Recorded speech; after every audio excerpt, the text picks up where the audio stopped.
sakit itu ujian. Ada salah seorang ibu sakit. Saat sakit itu terlihat pesimis, putus asa, kok saya gitu kan, sebagainya. Jadi undanglah saya datang, ngobrol. Saya bilang, Bu, berbahagialah ibu yang dipilih, bukan orang lain. Kok bisa, Ustaz? Karena tidak semua sakit itu jadi buruk. Tidak semua sakit itu tanda dari keburukan. Maksudnya, Ustaz, bukankah Nabi Ayub itu sakit? Bahkan lebih parah penyakitnya daripada ibu. Nabi Ayub salah apa sama Allah sampai sakit? Nabi Ayub punya dosa apa? Jadi tidak semua sakit melekat dengan dosa. Ada sebagian sakit itu bagian dari dosa, sehingga dipaksa kita menyebut nama Allah. Ya, makanya orang sakit itu banyak kemungkinan diampuni dosanya oleh Allah, karena saat sakit banyak ibadah, banyak istighfar. Maka saya katakan pertama, Bu, berbahagialah karena bagian dari sakit itu satu wasilah untuk mengampuni dosa-dosa kita. Maka Masya Allah, ibu yang diberikan sakit, bukan saya, bukan yang lain, boleh jadi ada cinta Allah yang berkeinginan menggugurkan dosa-dosa ibu. Yang kedua, ada petunjuk dalam Al-Quran, justru dalam sakit itu bisa mengembalikan semua keindahan-keindahan hidup yang boleh jadi setelah sembuh akan berlipat lebih daripada sebelumnya. Maka saya contohkan Nabi Ayub. Kisahnya ada di Quran surah ke-21 ayat 83 sampai 84. Perhatikan baik-baik. Ayub orang kaya. Istrinya cantik, baik, setia, punya anak 12. Kaya, Masya Allah, punya kedudukan, keluarga bagus, anak 12. Jalan bertahun-tahun. Satu ketika, setan menggoda. Gak pernah surut, ibadah luar biasa. Minta kepada Allah untuk menggoda Ayub alaihissalam lewat 3 kondisi. 1, kejadian pertama, minta kepada Allah supaya hartanya dihabiskan semua dalam sehari.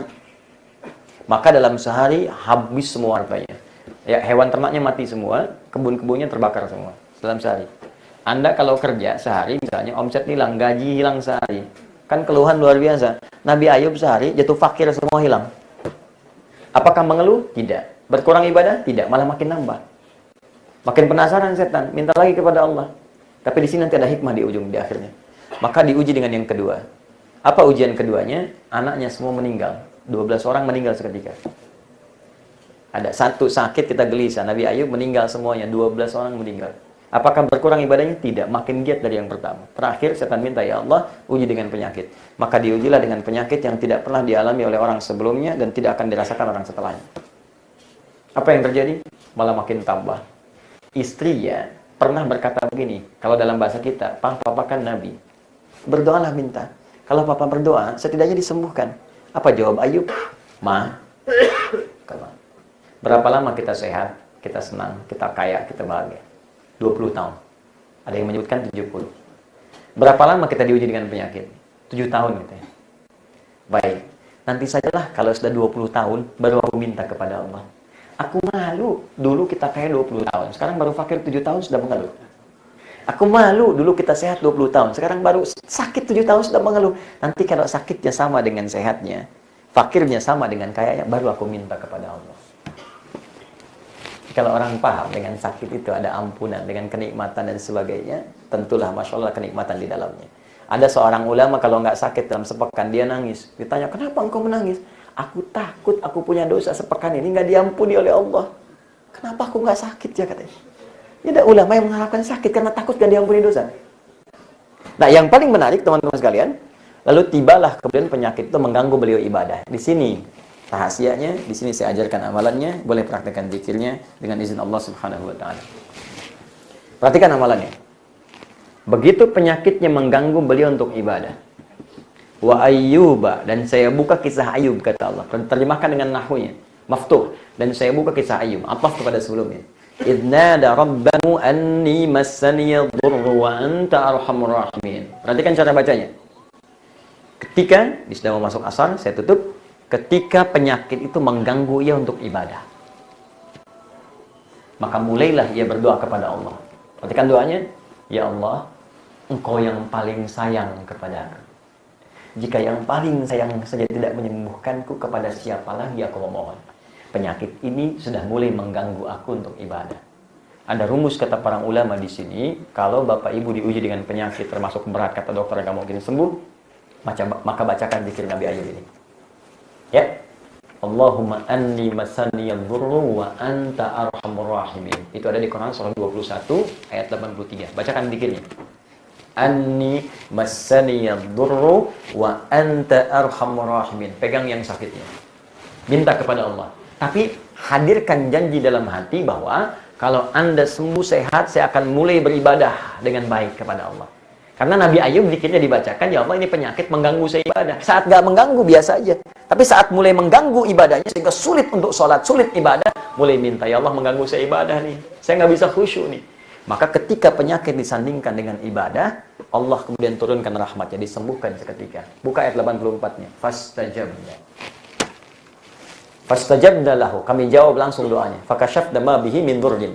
Kami hilangkan semua sakitnya. Wa atainahu ahlahu wa mithlahum ma'ahum rahmatan min indina.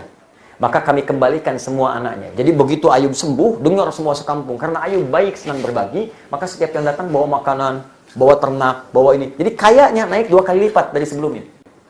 Setelah itu sembuh, berhubungan lagi dengan istrinya. Setiap berhubungan, hamil, kandung kembar, sampai kembar 12 kali, 24.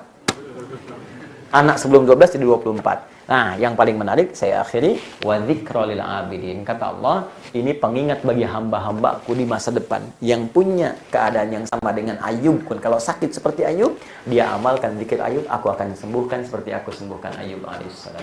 Bacakan zikir itu dengan niat ibadah kepada Allah dan berjanjilah untuk lebih mendekat kepada Allah, niscaya Allah sembuhkan. Saya pernah praktekkan itu saat saya dirawat di rumah sakit pada penyakit yang kata dokter, Allah, ini sulit, butuh waktu. Tapi malam saya bangun, saya tayamum, saya minta kepada Allah. Di antaranya saya bacakan itu, besoknya terjadi sesuatu yang luar biasa. Hari pertama dokternya manggil, apa yang dirasakan Dek? Adek. Hari kedua panggil Mas. Mas bagaimana perkembangan? Hari ketiga panggil Bapak. Karena tahu saya udah punya anak.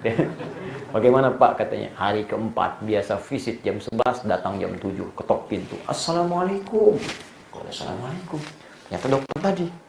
Kok bisa begini katanya Ustaz? Panggil Ustaz. Adek, Mas, Bapak Ustaz dari keempat. Rupanya dia cari info dulu. Harusnya ini belum naik darahnya, harusnya masih begini. Kok bisa katanya? So juga kesehatannya begini-begini. Jadi Ustaz itu kita hari itu. Tiba-tiba datang pasien lain naik ke atas. Saya pasiennya Ustaz yang sama dokternya dengan Ustaz. Kenapa Bu? Ini anak saya sulit katanya nggak sembuh-sembuh. Terus kenapa ke sini? Ya saya ketemu dokternya katanya. Suruh ke saya. Ke atas nih. Saya bilang ya sudah, bacakan saja. Yang baca siapa? Anaknya. Ya bukan ibu anaknya. Itulah anak saya susah Pak. Ya silahkan aja kalau mau sampai berapa lama di sini. Bacakan. Tiba kemudian saya akhiri datang lagi satu orang. Tetangga. Ustaz. Ya Pak. Ini mohon. Masih kertas. Ini apa Pak? Itu di kertas tuh anak saya 2 orang perempuan. Besok mau ujian. Maksudnya apa? Ustaz kan sakit. Doa orang sakit cepat dijawab. Tolong doakan anak saya.